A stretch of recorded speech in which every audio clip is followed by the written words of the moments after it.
first, get out your pitchforks and torches. Time for tonight's worst persons in the world. Bronze to Scott Wheeler, the conspiracy theorist behind the National Republican Trust PAC.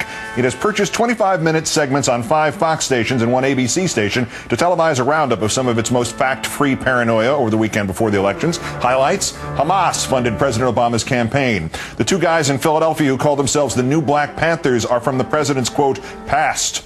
The president is a revolutionary, and Democrats want trees to sue us, and then they want forced sterilization. It's like a Saturday Night Live sketch, only not quite as long.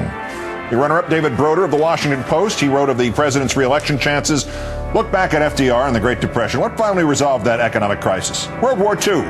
Here's where Obama is likely to prevail. With strong Republican support in Congress for challenging Iran's ambition to become a nuclear power, he can spend much of 2011 and 2012 orchestrating a showdown with the mullahs. This will help him politically because the opposition party will be urging him on. And as tensions rise and we accelerate preparations for war, the economy will improve. I'm not suggesting, of course, that the president incite a war to get reelected. Except, you know what? You are. Just retire, retire. But our winner, Republican Cynthia Lummis, the only member of the House from Wyoming, the congresswoman whose money comes from managing the family ranch she inherited. She didn't buy the ranch, she just got it handed to her, has actually said that with the reinstatement of inheritance taxes, quote, some of her constituents are planning to kill themselves.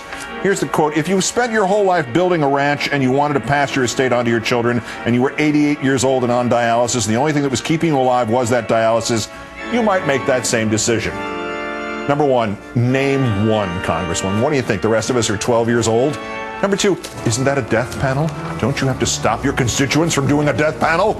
Number 3, the inheritance taxes only apply to estates of more than $3.5 million. So if your constituents are worth that much, they haven't figured out a way to transfer assets before death at much lower rates, they should be pulling the plugs not on themselves, but on their tax advisors. Congresswoman Cynthia, are you sure that's why your constituents want to kill themselves? Lummis, today's worst person in the world.